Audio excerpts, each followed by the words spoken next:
Hey, this is Chris, and welcome to Winemaker TV. If you like beer, you like wine and cider, and you want to make it yourself, well, this is the place for you. If you're new here, please hit the subscribe button and the little bell notification so you'll know when I come out with a new wine and a new video. And also, there's a link in the description for my Facebook group called Winemaker TV. You please join there. We can swap recipes, tips, tricks, and all that.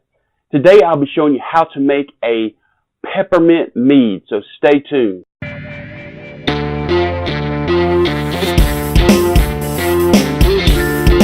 This is going to be how to make a peppermint mead. Mead is a weird thing. I say peppermint mead, but meads are weird in the fact that when you add something to it, it changes its name. When I say I make a peppermint mead, really I'm making a peppermint Metheglin. So if you add fruit, it'd be a melamine. So there's a whole list of names that's too long to go into. So, except for apples. You add apples to a mead, it comes a cider. So that's a little cute, weird, kind of unique thing about mead. So we'll go into what we'll need for this peppermint Metheglin. I'll be referring to it as a Metheglin from here on. I have picked 2 handfuls of fresh peppermint from my garden. So that's the peppermint part. Then you'll have 3 pounds of honey. And of course you need your fermenting vessel. You need a gallon of water. You also need a funnel and some yeast. I'm going to be using a Red Star Premiere Blanc today. And you'll need a airlock to put on your fermenting vessel when you get the yeast pitched. And today I'll be making this Metheglin in a method that I saw Jack Spirko use, and I thought it was pretty neat. Heating your water in an electric kettle, it'll bring your water temp up really quick. So I like that. So let's get started. First thing you need to do is to get your water heated up. So I filled up this electric kettle. So I'll set it on its base, and you might hear it going, that's it doing its thing.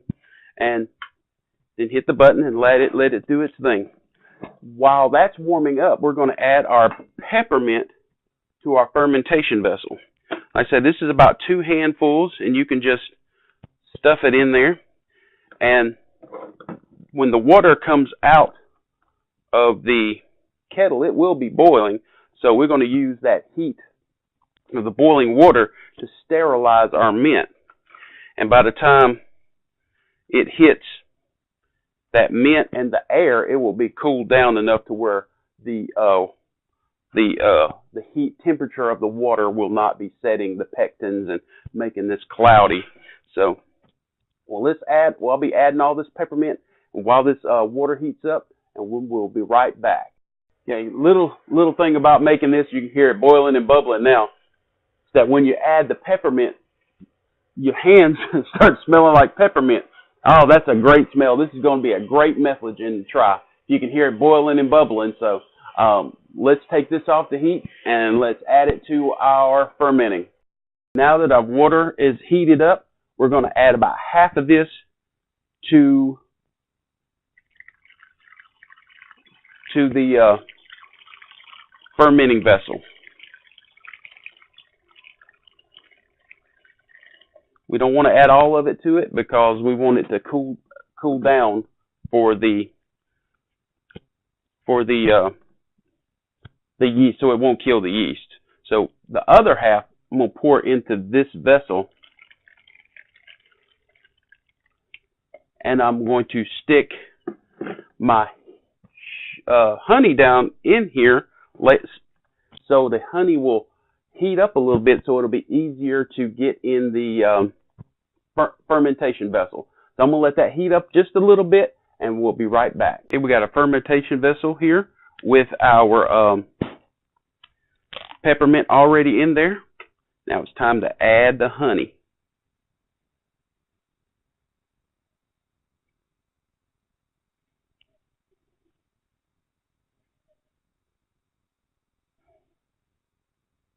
And we'll just pour this right down the funnel. And you know what? To make this a little bit easier, I think I'm going to heat up another pot of the water. So I'm going to heat that up, and I'm going to help with the hot water. Going to help the sugar and the honey get down into the fermentation vessel. So I'm going to go start that up, and we'll be right. Okay, little tip: make sure you save some of your warmed up water to get the last little bit of honey. So we put some warm water in here and shake it up so we can get that last little bit of honey out of our bottom of our container, and so we can get it down the sides also to get the last little bit of honey out of the funnel too. So that's a little trick because we want all the honey we can get. So now I got all the honey in here, and I got it. It's about a little over halfway filled up with the warmer water. So what I'm going to do, I'm going to top it off. We're going to shake it up, and we'll be all right. We're going to top up the water to right the start of the neck.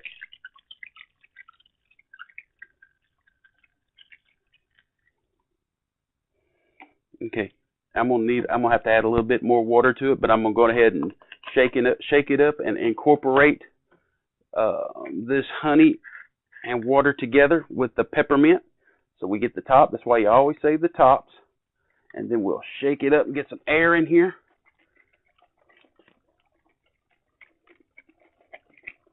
You can see the peppermint in here, and the honey's all getting incorporated. Still not quite, so shake it up. Make sure you shake it up really good. So we're getting this stuff shake up real good.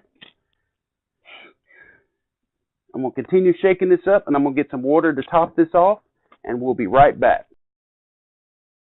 Okay, we've topped it off and got the honey well incorporated, and we've already let it cool down enough to where we can add the yeast. So you can see, gotta love hot rods, that you can see the peppermint floating on there. But when this starts fermenting, when the fermentation stops, we're going to have to rack it off of the peppermint, because if you let it sit on the peppermint too long, it will get bitter. So I'd say within a month we need to get it off of this peppermint. So we'll just add our yeast, and usually I just pour it straight in. Some people like to have it in a yeast starter. I found out I have equal success, and just give it a little swirl.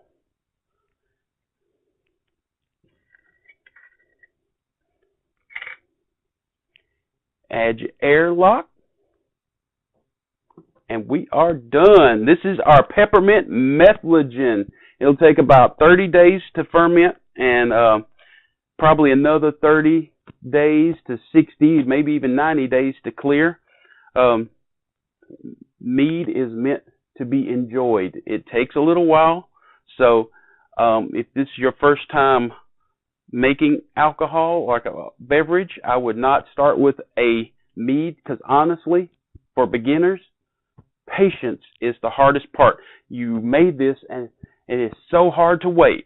So get you a cider started first. Cider be done in a month and a half. So once you get up a couple of things of beverages made up, then I'd move on to a mead. So let's be back and wrap things up. And that is how you make a peppermint Metheglin, aka peppermint mead. You need any ingredients, any equipment, Amazon affiliate links will be down in the description. And if you please subscribe and join to my Facebook group, that would be great. And I hope you enjoyed this. Give it a thumbs up. This is Chris with Winemaker TV, and that's all there is today. Now it's time to go and enjoy some cider.